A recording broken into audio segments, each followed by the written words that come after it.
چۆن بافڵ تاڵەبانی داوای خۆڕادەستکردنی گروپەکەی لالەزاری کرد. نزیکترین کەسی لە هورجەنگی ناوەڕۆکی داواکاریەکانی بافڵ تاڵەبانی ئاشکرا دەکات. زۆر جار بۆ دەرکەوتنی ڕاستینەی ڕووداوە ئەمنیەکان کاتێکی زۆر پێویستە. هەندێک جار ڕاستیەکان هەروون دەبن، بەڵام چیرۆکی ڕاستەقینەی ڕووداوەکانی لالەزار تەنها 5 ڕۆژی بەسەردا ڕۆشت. هەموو ڕاستیەکان دەرکەوتن. ئەوەش لە زاری نزیکترین کەسی لە هورجەنگیەوە کە بۆ خۆی لە نێو ڕووداوەکان بووە، ئەویش ئاوات جەنگیە. بینیم لاهور تەلەفۆنێکی بۆ هات، ڕام کردی هاتە حەوشەکە. مەجموعەیەک بە دەوریەوە بوو، ئەوانەی کە لێ بوون ئەوانیش چوم ڕام کردە لای وتم لاورجیان تخوا چێە؟ چونکە زانیم یعنی تۆزێک کە بە ئینگلیزی قسەکە بافڵە. وتم ئینفعال مەکە بەخۆشی بەهینی. وتینا باش لا چۆ منیان بردە پاڵێکیان پێوەنام وتیان تەداخل مەکە دیسان پاڵێکیان پێوەنام بردمیانە ژوورە گەورەکە هەر ئەموت بەخۆشی ئەو ئەیشی ڕاند. ئەم جێڕانەوەی ڕاستینەی و قسانەیەکە دەیانوت داوای خۆڕادەستکردن لە لاهور جەنگی نەکراوە.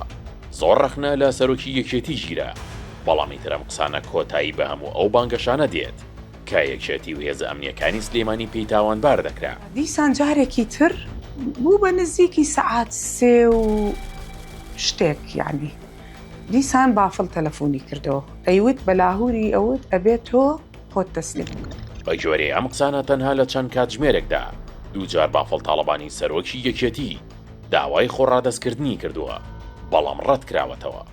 هەر لە قسەکانی ئێمەژنە ڕاستگۆیەدا کە تەنها خۆشک نییە بۆ لاهور جەنگی، بەڵکو ڕۆڵی دایکیشی بینیوە بۆی. ئەوە یەکلای کراوەیە کە ئەو بۆ خۆی شاهیدی دووجار تەلەفۆنکردنی سەرۆکی یەکێتی بووە.